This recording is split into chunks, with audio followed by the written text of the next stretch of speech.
Biggest insecurity? I think my proudest moment.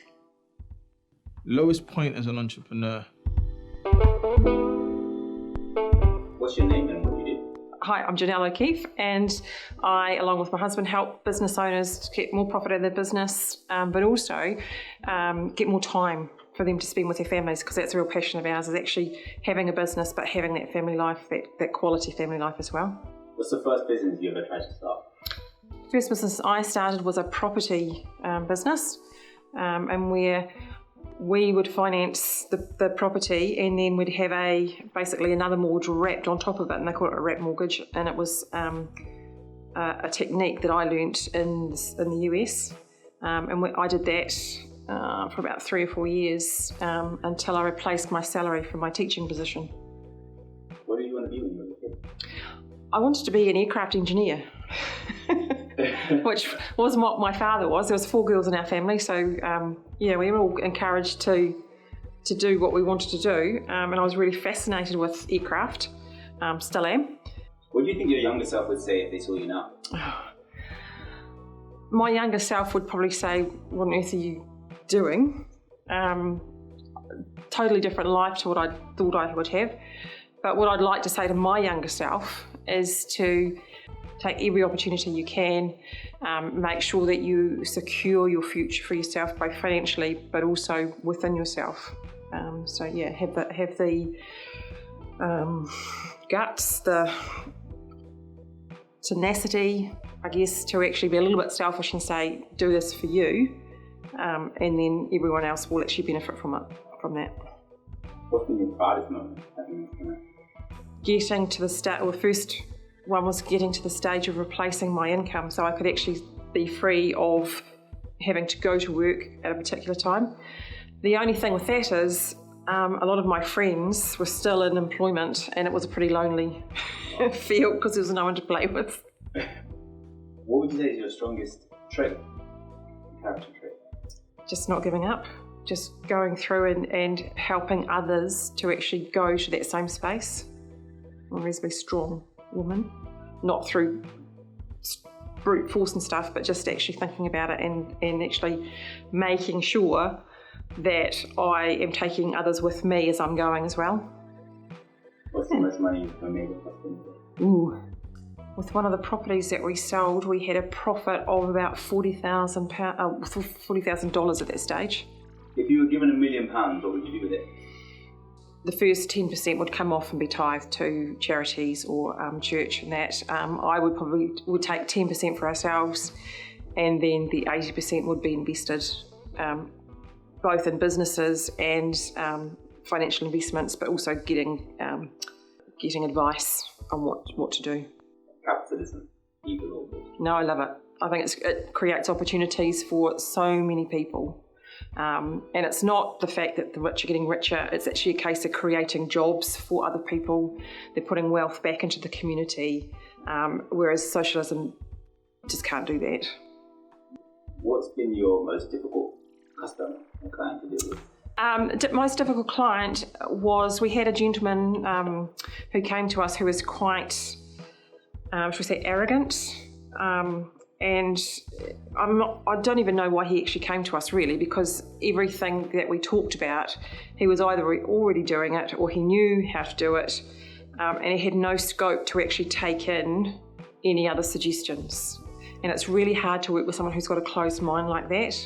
Well, his business wasn't really struggling, but he wanted to expand it in a huge way. However, his mindset was so set that he wasn't going to actually expand it because he couldn't see how he could do it. Have you ever been scammed or conned in business? I think it's been not so much financially, but people promising things that they then don't deliver. And you base a decision on their integrity, it just doesn't come off. How do you think you spot that? It's quite hard because some people have got a real gift of actually being very sincere or appearing to be very sincere when they're speaking with you. But I think having had it happen a couple of times, you sort of tend to get attuned to listening for certain phrases, certain promises, and you think, doesn't sound quite right. And I think a gut feeling as well, when just something doesn't sit quite right. And I know that every time I've gone against my gut feeling, it's been a disaster. What's been your lowest point in that journey, and how have you dealt with it? At times has been the loneliness in entrepreneurship. When you're on your own trying to get things started or trying to push through a hard part without having the proper network around you can be really lonely at times. How do you persevere through that sort of experience? It is making those connections to start with, and there are lots of groups around that are able to help. And I suppose, I'm lucky, I've got my partner, my best friend beside me all the way. So if I'm down and can't see the way through, then often it's just a conversation with him and it's like, yeah, okay, right. It just needs a different perspective at times. But there are lots of entrepreneurs out there who don't have that support. In fact, there are lots that have completely opposite. They've got people telling them you can't do this, don't do this, why were you doing this, why would you not have a safe job, that type of thing. That can be really hard. And I think you've just got to spend as less time as you can with those people who are telling you that and start to reach out and find the entrepreneurs that want to actually build you up and help you and that sort of thing. What's your biggest insecurity? For me, I think it's belief in myself, really. While I have a lot of strength, I tend to hide in the background and I'll do the admin work. I love the coaching, I love interacting with people and that sort of thing, but at times, I don't believe that I can add as much value as they need, so I'll tend to hang back.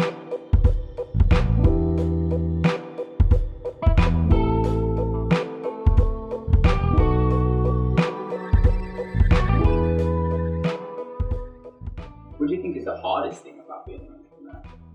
I think it's the loneliness, the feeling like that you're the only one in that spot, in that space, and until you get, I'm going to say the old thing, until you get that support network around you, it's going to continue to be lonely. Have the drive through those times to actually keep them going. How much money do you make a year? In our other business, it was about 250,000. This one, it looks like it's actually going to be a better model. And we launched 6 weeks ago, and we've got about 23,000-ish. How has the model changed? Our previous coaching business was pretty much working one-on-one, whereas this model was working with a group of people, a mastermind group, so they're getting a bit of an education. They're also being able to bring their challenges in their businesses to the meetings and actually have a panel discussion. So it's not just our input, but a lot of the other business owners have been through a similar thing, and they've got lots and lots of information, advice and help to give. So it's almost taking the best of both models. The biggest mistake entrepreneurs make is possibly starting off too fast. A lot of entrepreneurs start off, they're really good at doing something, and that's what creates the drive, I guess, to get their own business up and running. However, there's a lot more to running a business than just being good at something. And taking the time to actually understand how the business model works, as well as whatever they're great at, and fitting it all together to create a balanced business. People don't do that. They sort of hear off and really excited. It's a bit like getting a new toy. You start playing with it flat tack. 2 months later, it's sort of put on the floor over there and it's not even looked at. What inspires you daily? Having a business with my husband is a great thing. I mean, a lot of people say to us, "Oh, I couldn't work with my husband." But I think it's really neat to be able to work together. We bring different skills and stuff and to come in that. And I think as a woman, I want to inspire young women to actually get themselves cracking on their own businesses. So we're not stuck behind this, "Oh, I need to work or I need to have a job." Everyone's got a gift which can be developed into a business. Poverty is a choice. Do you agree or disagree? I'm going to say I'm 50-50 on this one as well. I think that there are people who make wrong choices which cause poverty, and it's not just financial poverty, it's also poverty in the lives of other people in terms of that they don't show up for who they are. There are also people who have, through circumstances that have happened to them, find themselves in that space, but they usually tend to get themselves out of it as quickly as they can, because for them it's an embarrassment, for them it's an uncomfortable place to be, and so they will actually get out and help themselves, whereas people in the former group tend to wallow in it and blame everyone else but themselves for getting them into that situation. Did you ever take on debt to get a business started? Yeah, absolutely. Yep. When I had my property business, we had to finance through the banks to get the mortgages. But again, that money was funded by the client buying the house, effectively buying the house of us. So while it was debt that was going to be repaid, and it was debt that was always covered by the payments. Does debt ever frighten you? At this stage, I would say yes, some debt would frighten me. But that again is my headspace. In terms of if someone said, well, you have to borrow £10 million to start a business, I'm like, well, really?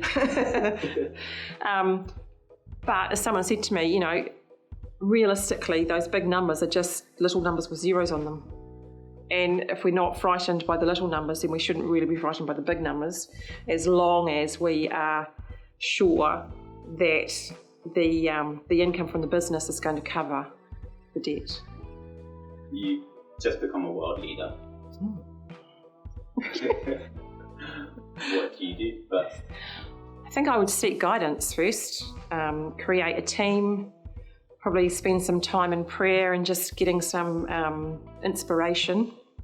My goal would be to surround myself with people who are more knowledgeable about certain areas on running the world than myself, and just me being the coordinator of everything and being having advisors who I trust to actually run it properly.